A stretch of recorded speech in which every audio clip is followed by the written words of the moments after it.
Bonjour à tous, l'audition est au cœur de nos préoccupations aujourd'hui. Comment ménager nos oreilles et les protéger du bruit? On en parle avec le professeur Jean-Luc Puel au téléphone avec nous, président de l'association JNA, Journée nationale de l'audition. Bonjour professeur. Bonjour. Petit flashback pour commencer. En mars 2021, en pleine crise Covid, le baromètre IFOP-JNA montrait que l'audition n'était pas un essentiel de santé pour les Français. Aujourd'hui, un an après, où en est-on? Est-ce qu'on se préoccupe davantage de son audition? Oui, comme vous dites, l'audition n'est pas un essentiel de santé, mais ce que dit aussi ce sondage, c'est que les gens ne sont pas informés. Quand on les interroge, la place de l'audition au niveau de l'information arrive en dernier rang, donc bien avant évidemment le Covid, l'addiction à la cigarette, l'alcool, l'obésité, etc. Donc, premier élément, les gens sont peu informés. Mais par contre, ils se préoccupent davantage de leur audition et surtout, ils sont très inquiets pour leur audition. Parce que là, encore une fois, quand on les interroge, leur inquiétude se trouve juste après le Covid. Donc, vous voyez que les problèmes d'audition, quand même, intéressent les Français. Alors justement, dans un monde où on parle beaucoup d'hygiène de vie pour sa santé, comme manger équilibré, pratiquer une activité physique, comment on intègre dans cette approche d'hygiène de vie la préservation de l'audition? C'est-à-dire que c'est pas dans les mœurs. Et je crois que la raison principale, c'est une raison un peu, je dirais, d'éducation. C'est normal de pas entendre quand on vieillit. Puis vous remarquerez que on ne contrôle jamais ses oreilles, même au niveau de la médecine scolaire. Dans la médecine scolaire, il y a jamais de tests auditifs. Il y a très rarement de tests auditifs dans la médecine du travail. Donc vous voyez que c'est quand même une carence collective, c'est ce problème-là. Il y a un problème d'éducation à la base. Et alors, quels sont vos conseils pour se préserver au mieux nos oreilles de tout ce bruit ambiant au quotidien? Alors, il y a deux stratégies. La première, c'est une stratégie de prévention. Quand il y a du bruit, il faut se protéger. Oui. Soit on fuit, on l'évite ce bruit, soit on se protège en mettant des casques anti-bruit ou des bouchons d'oreilles. Ça, c'est la première des choses. D'autre part, malheureusement, vous avez des situations où vous êtes quand même obligé de travailler dans des ambiances un peu bruyantes. Et à ce moment-là, il faut se réserver aussi du repos auditif. Il n'y a pas de... Et le repos auditif, ce qu'on conseille, c'est si vous êtes 2 heures dans le bruit, il faut à peu près 2 heures dans un milieu calme. D'accord, donc ça c'est ce qu'on appelle le temps de récupération, on va dire, pour ménager nos oreilles. C'est exactement ça. Quand on sollicite trop son oreille, il faut qu'elle récupère.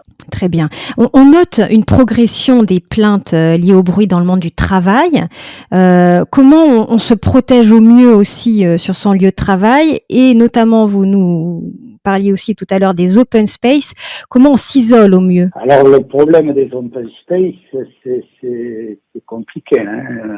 Donc en général, c'est des personnes qui ont un casque sur les oreilles, avec du bruit autour, qui pour entendre ce qu'on leur dit sont obligés de monter le niveau.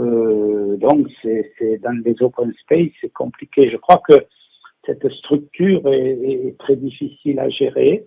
Sinon, s'aménager des espaces de repos. Et je suis pas sûr qu'on puisse, que ce soit la meilleure façon de travailler les open space. Peut-être qu'il faut repenser ça. Et qu'est-ce que vous pensez des casques anti-bruit? Alors, les casques anti-bruit, c'est une très bonne chose parce que, d'une part, ils vous isolent du bruit extérieur. Oui. Et donc, vous pouvez avoir un signal qui est beaucoup plus clair directement dans vos oreilles. Mais le problème, c'est que vous êtes isolé. voilà, tout simplement, mais que c'est difficile d'avoir, de recevoir des ordres, d'avoir des consignes avec un casque qui vous isole, à part que vous ayez votre interlocuteur directement dans les oreilles. Mais le casque anti-bruit est une bonne solution, mais qui ne peut pas s'appliquer à tous les postes de travail. À un moment donné, il vous faut pouvoir entendre votre collègue, converser avec lui, entendre une alarme sur un appareillage pour éviter un accident du travail, par exemple. En télétravail, l'oreille reste aussi très sollicitée. Plus d'un tiers des télétravailleurs ont déjà ressenti des troubles auditifs suite à l'usage de casques ou d'écouteurs. Quelles sont les bonnes pratiques pour ménager, là encore, ces oreilles en télétravail? Il y a le fait de porter un casque qui envoie du son directement au niveau du tympan. Oui. Mais il y a aussi le fait que quand vous êtes en télétravail et en conversation à distance, comme on fait là, demande une concentration qui est beaucoup, beaucoup plus importante. C'est ce qu'on appelle la charge cognitive.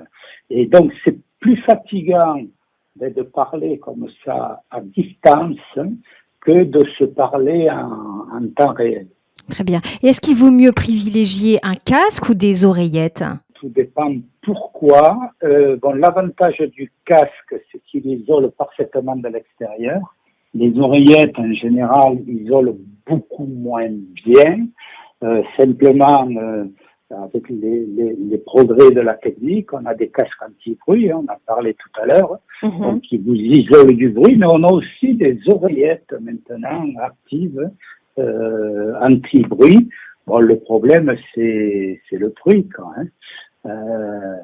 C'est quand même une oreillette anti-bruit, c'est plus cher qu'un bouchon d'oreille en mousse. D'accord. Et alors en 2021, l'association JNA que vous présidez a initié la première journée sans écouteurs. C'est une façon de marquer un peu les esprits sur le risque potentiel des écouteurs? Oui, c'est un peu comme la journée sans tabac. Oui. Et c'est aussi pour faire prendre conscience des habitudes ou des mauvaises habitudes. Hein. C'est un peu comme si on vous disait une journée sans téléphone. Vous allez voir que vous allez être complètement déstructuré. Une journée sans écouteurs, c'est aussi une manière pédagogique, surtout qui est tournée vers les jeunes qui portent des écouteurs à longueur de journée, qui parfois d'ailleurs s'endorment même avec les écouteurs sur les oreilles.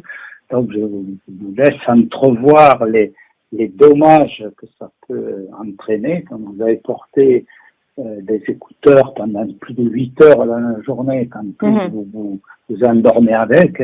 Donc là, on a 0 temps de récupération.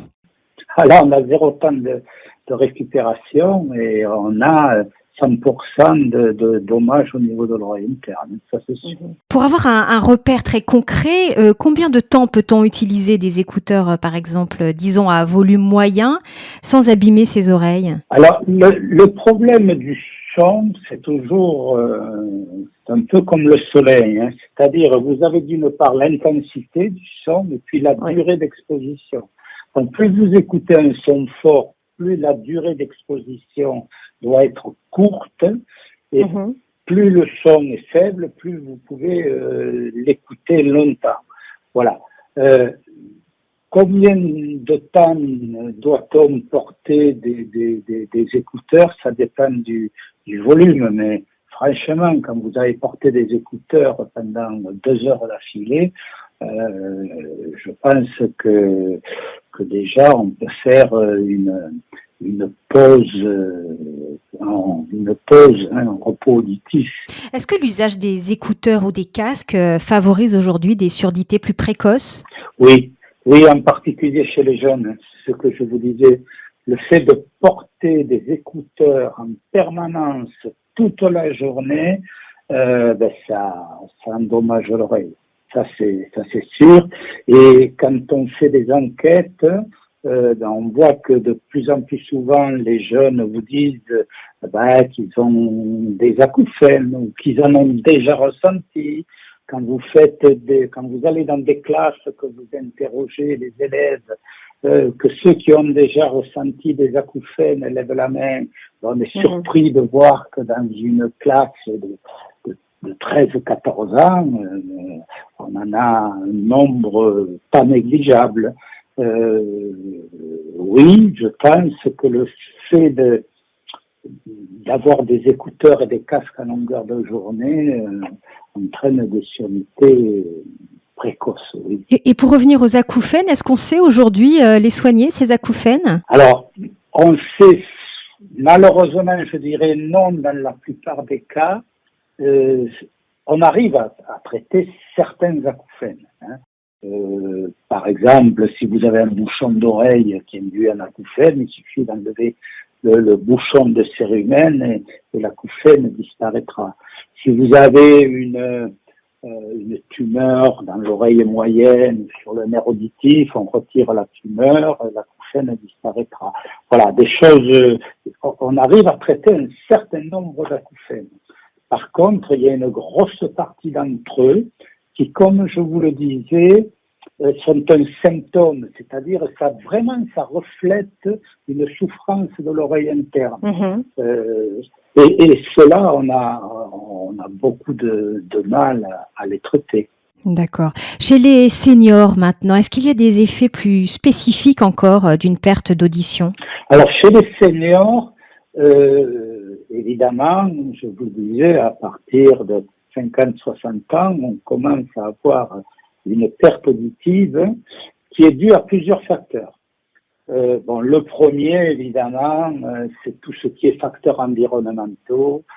Si vous avez travaillé en usine, dans des usines bruyantes, au milieu du bruit, etc., il est évident que cette oreille, elle est plus fragile que les autres et elle va vieillir prématurément. Voilà, ça c'est un des premiers facteurs. Ensuite, il y a la prise de certains médicaments, etc. Mais là, vous pouvez difficilement faire autrement, notamment certaines chimiothérapies.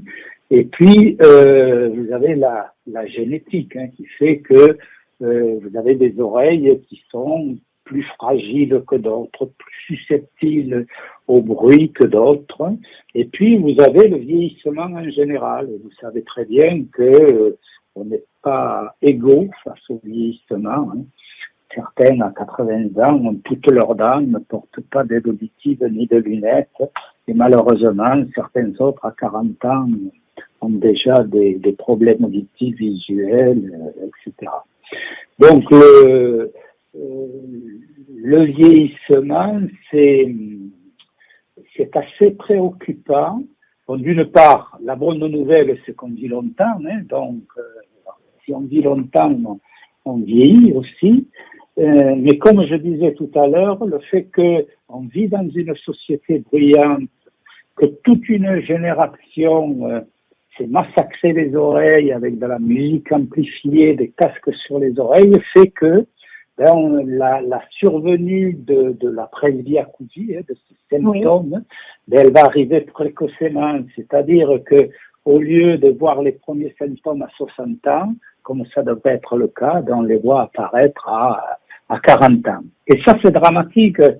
Avec l'âge de la retraite qui s'éloigne de plus en plus, vous voyez, quand vous êtes obligé de travailler longtemps avec des oreilles qui ne fonctionnent pas, ça devient vraiment excessivement difficile. Oui, c'est sûr. Et alors, votre message face à une perte d'audition, c'est de s'équiper de solutions auditives. Alors, mon message, c'est évidemment, dès qu'on a des problèmes auditifs, c'est de s'équiper avec des aides auditives qui ne remplacent pas l'audition. C'est vraiment une aide. Donc, ça vous aide à mieux entendre, mais bon, en particulier dans le bruit, même si ces aides auditives font de plus en plus de progrès, ça reste quand même une sorte de béquille, quelque part. Donc, il vaut mieux prévenir ses oreilles, faut pas dire, c'est prévenir les problèmes auditifs avant avant de les résoudre. Très bien. Et alors pour finir, professeur, un mot sur le dispositif 100% santé, dispositif à connaître quand on doit s'équiper de solutions auditives. Vous pouvez nous expliquer de quoi il s'agit ? Alors le 100% santé, c'est la possibilité de pouvoir disposer d'aides auditives, dont je parlais tout à l'heure, Oui. entre guillemets, remboursées. Alors elles sont remboursées d'une part par la sécurité sociale et par votre mutuelle. Alors, il y a deux classes d'aide auditive, la classe 1 et la classe 2. La classe 1, très franchement, sont des aides auditives qui sont très, très, très, très bien. Bon, elles sont pas les gadgets, tous les gadgets du Bluetooth, etc., ou des choses un peu, ou des traitements du signal un peu spécifiques, mais c'est quand même des systèmes qui marchent très bien. Mais si on veut être remboursé aussi à 100%, il faut avoir une mutuelle. Malheureusement, tout le monde n'a pas de mutuelle encore, malgré tout. Mais c'est un vrai progrès, une vraie avancée sociale. Dans la prise en charge. Très bien, merci beaucoup professeur pour cet éclairage sur l'importance de préserver notre audition et les différents leviers pour y parvenir. Je vous dis à très bientôt pour une nouvelle émission. Vous pouvez nous écouter ou nous réécouter sur le site MGC Prévention, le fonds de dotation de la mutuelle MGC, mais aussi et bien sûr sur Apple Podcasts, Spotify, Deezer et YouTube, car la santé, ça s'écoute. À très vite.